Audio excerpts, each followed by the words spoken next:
ಇಲ್ಲಿ ನಡೀತಾ ಇದ್ದಂತ ಕಬ್ಬು ಬೆಳೆಗಾರರ ಹೋರಾಟಕ್ಕೆ ಸರ್ಕಾರ ಮುಣಿದಿದೆ. ನಿನ್ನೆ ಸಚಿವರು ಹಾಗೂ ರೈತ ಮುಖಂಡರ ನಡುವೆ ನಡೆದಂತ ಮಾತುಕತೆ ಸಕ್ಸಸ್ ಆಗಿದೆ. ಮುಧೋಳದ ಪ್ರವಾಸಿ ಮಂದಿರದಲ್ಲಿ ಸಕ್ಕರೆ ಸಚಿವ ಶಿವಾನಂದ ಪಾಟೀಲ್ ನೇತೃತ್ವದಲ್ಲಿ ಸಂಧಾನ ಸಭೆ ನಡೆದಿದ್ದು, ಪ್ರತಿ ಟನ್ಗೆ 3,300 ರೂಪಾಯಿ ನೀಡಲಿಕ್ಕೆ ಸರ್ಕಾರ ಒಪ್ಪಿಗೆಯನ್ನು ಕೊಟ್ಟಿದೆ. ಜೊತೆಗೆ ಬಾಕಿ ಉಳಿಸಿಕೊಂಡಿರುವಂತಹ 100 ಕೋಟಿ ರೂಪಾಯಿ ಹಣವನ್ನು ನೀಡಲಿಕ್ಕೆ ಸರ್ಕಾರ ಸಮ್ಮತಿಸಿದೆ. ಹೀಗಾಗಿ ಕಬ್ಬು ಬೆಳೆಗಾರರ ಹೋರಾಟಕ್ಕೆ ಬ್ರೇಕ್ ಹಾಕಲಾಗಿದೆ.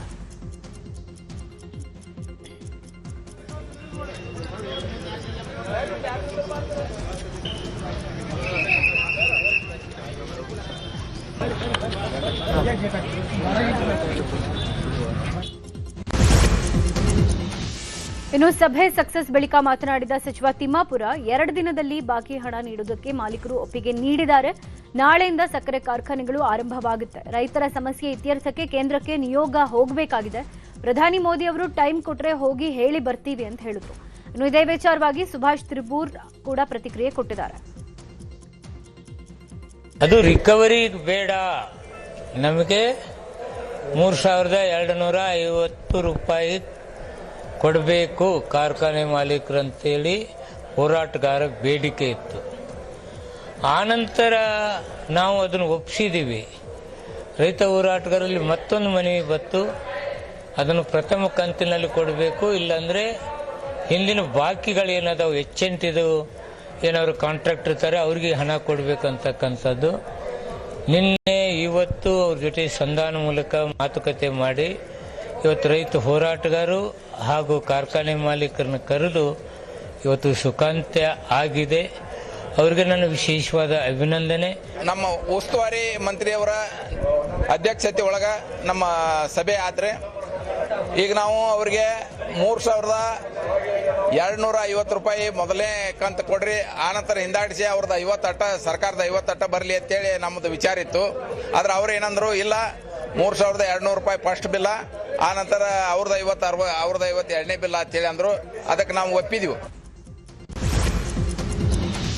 ಕಬ್ಬು ಬೆಳೆಗಾರರು ಹಾಗೂ ರೈತರ ಪ್ರತಿಭಟನೆ ರಾಜ್ಯದಲ್ಲಿ ನಿಲ್ಲುವ ಹಾಗೆ ಕಾಣ್ತಾ ಇಲ್ಲ. ಬೆಳಗಾವಿ, ಬಾಗಲಕೋಟೆ ಬಳಿಕ ಈಗ ವಿಜಯಪುರದ ಅಲಮೇಲದಲ್ಲೂ ಕೂಡ ರೈತರು ಪ್ರತಿಭಟನೆಯನ್ನು ಮಾಡುತ್ತಿದ್ದಾರೆ.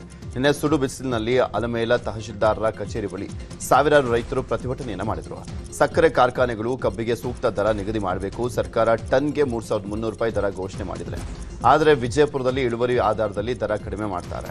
ಹೀಗಾಗಿ ಇಳುವರಿ ಆಧಾರದ ಮೇಲೆ ಸೂಕ್ತ ದರ ಘೋಷಣೆ ಮಾಡಬೇಕು ಅಂತ ರೈತರು ಸರ್ಕಾರಕ್ಕೆ ಒತ್ತಾಯವನ್ನು ಮಾಡಿದ್ದಾರೆ.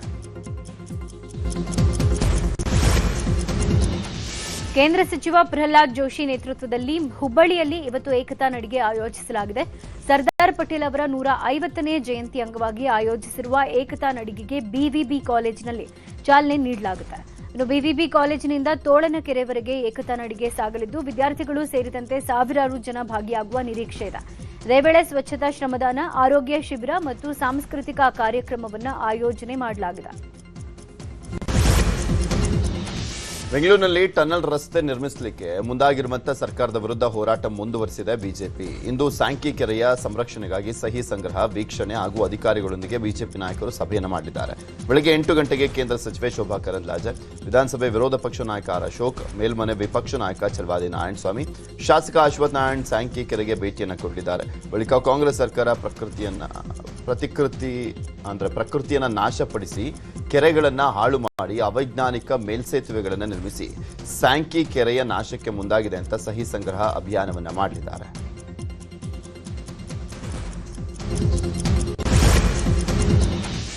ಉದ್ಯಮಿ ಮೋಹನ್ ದಾಸ್ ಡಿಸಿಎಂ ಡಿಕೆ ಶಿವಕುಮಾರ್ಗೆ ಅಭಿನಂದನೆ ಸಲ್ಲಿಸಿದ್ದಾರೆ. ರಸ್ತೆ ಗುಂಡಿ ಹಾಗೂ ಮೂಲಭೂತ ಸೌಕರ್ಯದ ಬಗ್ಗೆ ಕಿಡಿಕಾರಿದ್ದ ಉದ್ಯಮಿ ಮೋಹನ್ ದಾಸ್ ಪೈ ಇದೀಗ ಡಿಕೆಶಿ ಹಾಗೂ ಸರ್ಕಾರಕ್ಕೆ ಧನ್ಯವಾದ ಹೇಳಿದ್ದಾರೆ. ಈ ಬಗ್ಗೆ ಎಕ್ಸ್ನಲ್ಲಿ ಪೋಸ್ಟ್ ಮಾಡಿರುವ ಅವರು ವೈಟ್ ಟಾಪಿಂಗ್ ಕಾಮಗಾರಿ ಪ್ರಗತಿಗಾಗಿ ಡಿಕೆಶಿಗೆ ಧನ್ಯವಾದ ತಿಳಿಸಿದ್ದಾರೆ. ಬೆಂಗಳೂರಿನ ಮೂಲಭೂತ ಸೌಕರ್ಯ ಮತ್ತಷ್ಟು ಸುಧಾರಿಸಿದೆ, ಜನರಿಗೆ ಅನುಕೂಲ ಆಗಲಿ ಅಂತ ಬರೆದುಕೊಂಡಿದ್ದಾರೆ. ಇನ್ನು ಬಯೋಕಾನ್ ಮುಖ್ಯಸ್ಥೆ ಕಿರಣ್ ಮಜುಂದಾರ್ ಶಾ ಕೂಡ ಡಿಸಿಎಂ ಡಿಕೆ ಶಿವಕುಮಾರ್ ಅವರನ್ನ ಶ್ಲಾಘಿಸಿದ್ದಾರೆ. ಎಕ್ಸ್ನಲ್ಲಿ ಪೋಸ್ಟ್ ಮಾಡಿರುವ ಕಿರಣ್, ಕೊನೆಗೂ ಬೆಂಗಳೂರಲ್ಲಿ ಬದಲಾವಣೆ ಪರ್ವ ಶುರುವಾಗಿದೆ. ಕಸ ಸಮಸ್ಯೆ ಮತ್ತು ಗುಂಡಿಗಳಲ್ಲಿ ಕುಸಿದು ಹೋಗ್ತಾ ಇದ್ದ ಬೆಂಗಳೂರನ್ನ ಮೇಲೆತ್ತುವಲ್ಲಿ ನಿಮ್ಮ ನಾಯಕತ್ವ ಪ್ರಮುಖ ಪಾತ್ರ ವಹಿಸಿದೆ. ಇದೇ ರೀತಿ ನಿಮ್ಮ ಕಾರ್ಯ ಮುಂದುವರಿಯಲಿ ಅಂತ ಹೇಳಿದ್ದಾರೆ.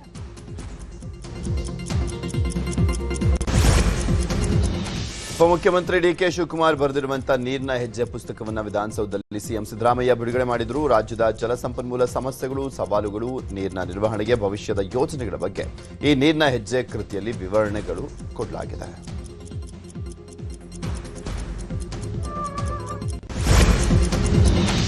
ಇನ್ನು ನೀರಿನ ಹೆಜ್ಜೆ ಪುಸ್ತಕ ಬರೆದ ಬಗ್ಗೆ ಮಾತನಾಡಿದ ಡಿಸಿಎಂ ಡಿಕೆಶಿ, ನಮ್ಮ ಕೆಲಸ ಹೆಸರು ಉಳಿಬೇಕು ಅಂತ ಆಸೆ.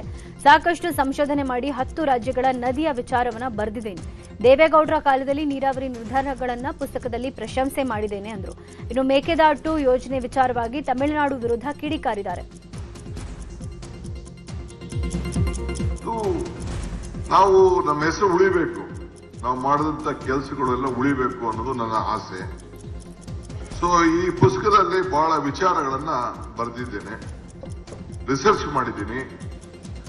ಇದು ಅಂತಾರಾಷ್ಟ್ರೀಯ ಒಪ್ಪಂದಗಳು, ನಮ್ಮ ರಾಜ್ಯದ ಎಲ್ಲ ನದಿಗಳ ವಿಚಾರ, 10 ರಾಜ್ಯಗಳ ನದಿಗಳ ವಿಚಾರ ಕೂಡ ಇಲ್ಲಿದೆ.